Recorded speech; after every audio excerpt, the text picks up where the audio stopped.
What's interesting is that the Kardashians are saying a couple of things. Number one, they're saying this has hurt them personally and professionally. So it's interesting that they've almost conceded that Ray has that power to hurt them in a substantial way. Ray J is not just throwing shade, he is throwing fire. He has been staring into Diddy's collapse while aiming a fresh round of humiliation directly at the Kardashians, saying flat out that they are next in line for handcuffs. The way he frames it, this isn't just revenge talk from an angry ex. Insiders claim Diddy is already cooperating with federal investigators, allegedly naming names to try and shave years off his own sentence. And the Kardashian empire is on that list. We have watched them dodge scandal after scandal for years, but now the timing feels different. With Diddy facing life and the FBI digging deeper every week, the suggestion that the most famous reality family could be dragged into the mess no longer sounds impossible, it sounds inevitable.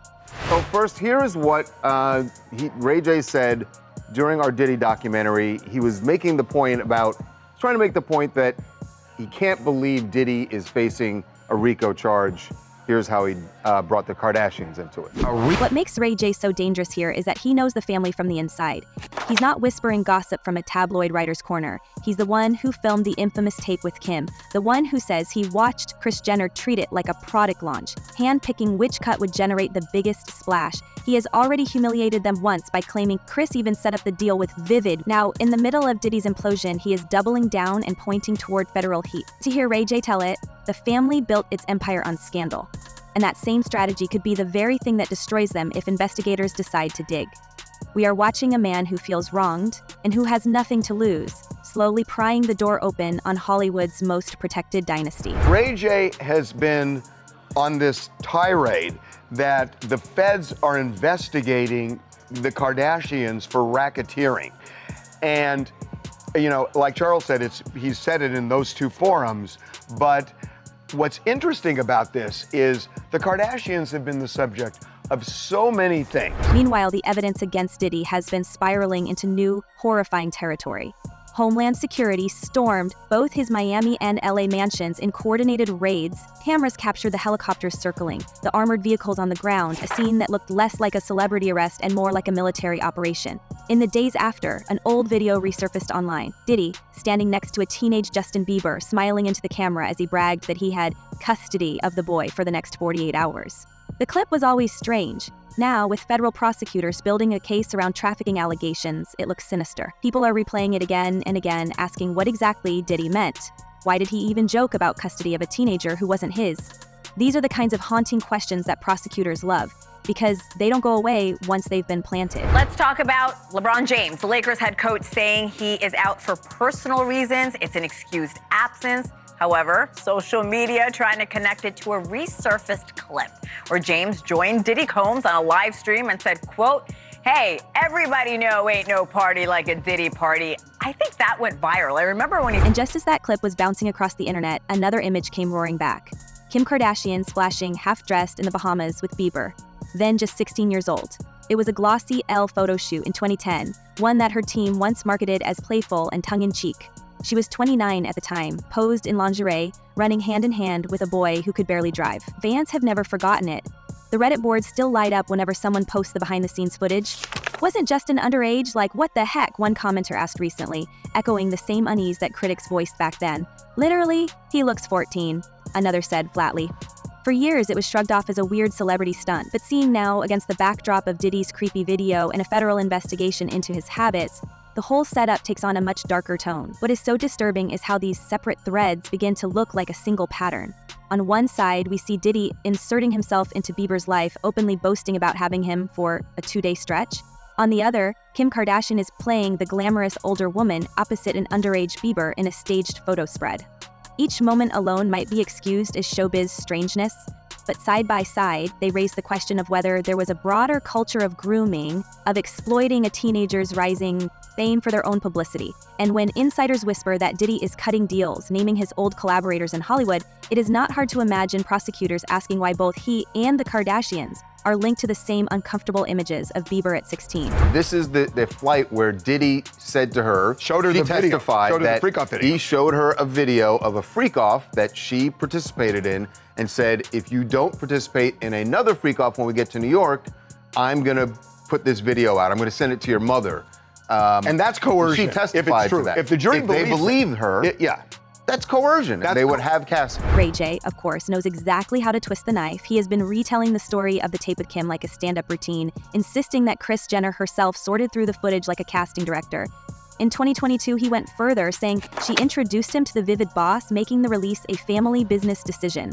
He even compared the tape's rollout to dropping a record album, complete with marketing strategy. Whether every detail is true or not almost doesn't matter anymore. What matters is that he keeps reminding us of how carefully managed their rise really was. And if Kris did have that level of involvement back then, what would it look like if her name popped up in Diddy's alleged cooperation now? The idea that the momager who built the family into billionaires could also be tied to federal files is enough to make even devoted fans nervous. This is why the humiliation feels so sharp. Ray J isn't just dragging Kim personally, he is dragging the whole dynasty back to the very origin of its fame and holding it up as Exhibit A in a possible collapse. He laughs that without their tape, there might not even be OnlyFans, claiming they reshaped the entire industry of monetized intimacy. It is taunting, yes, but it is also a reminder that the Kardashians brand was born out of controversy and has thrived on skating the line of what the public will tolerate. If federal investigators decide to dig into every deal, every photo, every connection to Diddy's world, could that carefully maintained empire stand the pressure? There is a partial verdict in the Diddy case. After 2 days, the jury has reached unanimous decisions on 4 of the 5 counts. The problem is that 5th count means that we don't get to find out what the verdicts are on the other 4 because they are hung up on. As we watch these pieces collide, the visuals become almost unbearable. On one screen, the footage of Kim and Bieber giggling in the surf, her in lingerie, him, a boy with baby fat still soft on his face. On the other, Diddy, looking into the lens and telling the world he has custody of Bieber for 48 hours. 2 moments that once played as celebrity fluff, now replay as ominous evidence of something much darker. And with Diddy's empire collapsing in courtrooms and Ray J shouting that the Kardashians are next, we are left with a question that no one in Hollywood wants to answer. Are these just coincidences, or are we seeing the early cracks of another empire about to fall? And here's where it gets even darker. Insiders close to the case whisper that Diddy, staring down the barrel of a life sentence, has flipped into survival mode. He is allegedly handing over names to federal investigators, trading connections and secrets in exchange for any possible leniency. We are told that the Kardashians keep surfacing in those conversations. That is the betrayal no one in Hollywood saw coming. Diddy throwing his supposed friends under the bus, not to tabloids, not to gossip blogs, but to the FBI. Unlike the usual scandals, this time the names don't just trend online. They land in federal reports, stamped and logged. And if that's true, the family that has turned every crisis into a storyline may not have the power to spin their way out of this one. Continue to engage in all these freak-offs with him, and he sounds really pissed off. Hey, I really don't know what's going on with you, but I just want to just give you a heads up that I'm about to really disappear on you. You feel me? I'm not going to be playing these games with you at all, at all. So I don't know, you think you silent treating me, and you think I'm going to be, nah. You'll have a rude awakening. The courtroom testimony only fuels this momentum. Cassie Ventura, once seen on red carpets as Diddy's glamorous partner, spent 4 full days on the witness stand ripping apart his public image. Her voice shook as she described the freak-off sessions, endless, substance-fueled performances with strangers that she says she was forced into, threatened if she resisted. The scale of it was staggering. She testified that some encounters lasted days, leaving her injured and hollow. And when pressed by the defense, she gave a line that echoed around the courtroom. She would give back the $20 million settlement she received just to erase those years. For prosecutors, that was gold. It wasn't about money, she insisted. It was about trauma that still stalked her. But Cassie was not the only one. A longtime friend testified that in 2016, Diddy allegedly lifted her onto the railing of a 17th floor balcony, holding her there as she screamed before throwing her onto the furniture. The jury was shown photos of bruises, even a neck brace. Imagine the impact of those images flashing on screens in a federal trial while prosecutors speak of trafficking and racketeering. Then, in another moment, hotel surveillance footage from 2016 appeared. Diddy dragging Cassie down a hallway by her hair, brutal and undeniable. These weren't whispers anymore. These were pictures, videos, testimonies under oath. And that is why investigators are so eager to know every name tied to Diddy's empire. If he is willing to talk, if he is willing to point fingers at Hollywood elites to save himself, the Kardashians could find themselves in an entirely different kind of spotlight. Same kind of extortion that we heard when Cassie took the stand and testified on that airplane ride back from France.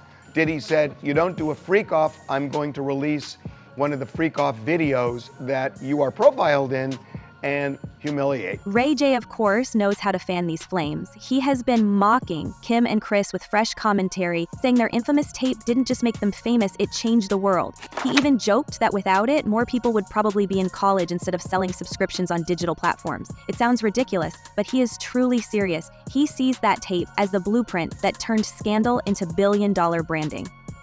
And when he says Kris Jenner sat in a room, watched 3 different tapes, and chose the one most marketable, it paints a chilling picture of how meticulously planned their rise really was.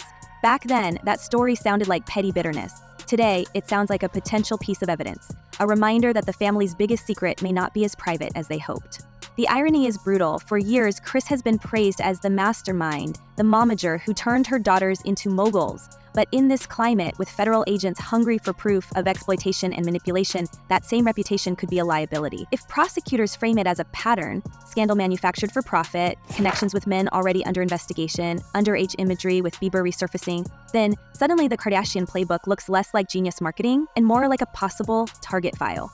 It's the nightmare scenario. The tools that made them untouchable could now be the very same tools that bring them down. They've been afraid of coming forward. They've been afraid of what he could potentially do to them within the industry, what he could do to them professionally, maybe even personally. And so yes, it's been a dark secret they've held on to for a very, very long time. Kim's attempt to rebrand herself as a crusader for justice has only added fuel to the fire. At a high-profile prison reform event in Los Angeles, she arrived in a shimmering metallic dress with a thigh-high slit, striking poses that belonged on a red carpet, not in a hall dedicated to criminal justice. Critics blasted the look as tone-deaf, arguing that it showed more interest in fashion statements than in the lives of the people she claimed to be fighting for. For a woman already accused of exploiting scandal, the optics were impossible to ignore. The controversy didn't end with her outfit. When she posted a selfie alongside reformed inmates from Pelican Bay, one of California's most notorious prisons, the backlash intensified. Instead of solemnity or respect, she puckered her lips in her trademark duck face pose, as though she were at a nightclub instead of documenting lives destroyed by incarceration. Many of her followers saw it as immature, dismissive, and ultimately insulting to the men who had endured decades behind bars. What could have been a powerful moment of solidarity turned into another example of Kim making everything about herself. Dishonest, violent, horrible. A promiscuous swinger who lied to and cheated on multiple partners. Incredibly, that's how Sean Diddy Combs' own lawyers described the billionaire music mogul, currently facing serious trafficking charges in a New York court. The irony is hard to miss. Here is Kim aligning herself with campaigns to end mass incarceration, while whispers grow louder that her own family may soon face legal heat. It is a striking contrast. A woman celebrated for helping others walk free could one day be fighting to keep her own loved ones out of the system. The visual of her posing with men freed from life sentences now reads less like a victory and more like foreshadowing, especially with federal prosecutors widening their net around Diddy's circle. The incident also underscores how fragile the Kardashians' new image really is. For years, they thrived by selling excess, flaunting luxury, and embracing scandal. Now, as Kim tries to pivot into the world of advocacy and law, every misstep becomes amplified. A duck lip pose that once looked like harmless vanity suddenly feels like evidence of someone unable to step outside of celebrity performance, even in the most serious of spaces. And when the stakes involve federal investigations, optics matter more than ever. And what's really going to be interesting is the parade of celebrities who we expect to be mentioned and or called into that courtroom. You know, people who we hadn't heard about prior, like Mike Myers, you know, Austin Powers, Mike Myers. Why is he getting called? Why is he on the witness list? That'll be fascinating. And then, of course, there are the no-name, quote unquote, women who are going to have to find every ounce of courage they have. Public reaction to these moments shows how quickly the tide can turn. Once hailed as a champion who brought attention to cases of unfair sentencing, Kim is now accused of trivializing the very people she claims to support. The shift is subtle but significant. It signals that audiences are no longer willing to forgive everything just because it comes wrapped in glamour. And if this shift continues, the Kardashian playbook scandal spun into opportunity could start to collapse under the weight of its own contradictions. Trump pardoning Diddy will create another Epstein for him. It would be a nightmare. And last and certainly not least, the GOP is already struggling with female voters.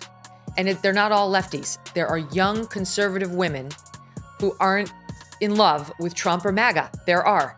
And this will not help. It's very clear. We all saw the videotape of him beating the hell out of Cassandra. Taken together, these controversies create a portrait of a family teetering on the edge. What once looked like reinvention now looks like hypocrisy. The same woman who styled herself as a savior of the incarcerated is part of a dynasty that Ray J and insiders claim could be staring down their own federal entanglements. It is a reminder that in today's climate, no amount of posing, posting, or careful image management can guarantee protection. The empire that once turned scandal into stardom may find itself cornered in a game it can no longer control. And we can't ignore the timing. Diddy is in custody, facing a sentencing date in October. His businesses collapsed, his properties raided, his family dragged into the spectacle. He has nothing left to lose but time. The temptation to barter names, to turn his private world into bargaining chips, must be overwhelming. If he really is cooperating, every meeting, every collaboration, every suspicious connection becomes fair game. That's why Ray J's taunts hit so hard, because they echo what the whispers already suggest. If Diddy talks, who else gets pulled into the net? And could the Kardashians, the very definition of celebrity royalty, be the final trophy that prosecutors want to mount? So we are left with this picture: a disgraced mogul fighting for his freedom, an ex-partner detailing horrors in court, a friend describing a balcony nightmare, and a scorned ex-boyfriend laughing on podcasts that the Kardashians are finished. Put it together and it feels less like gossip and more like a countdown. If Diddy is trading names for mercy, and if Kris Jenner and Kim's past scandals fit the puzzle, then maybe Ray J is right. Maybe the most famous family in reality television is about to meet the one scandal they can't monetize. Do you think the feds will make the Kardashians their next target, or will this all blow over like every other controversy they've turned into content? Drop your thoughts below, because this story is only getting started. Until next time, stay sharp, stay curious, and goodbye for now.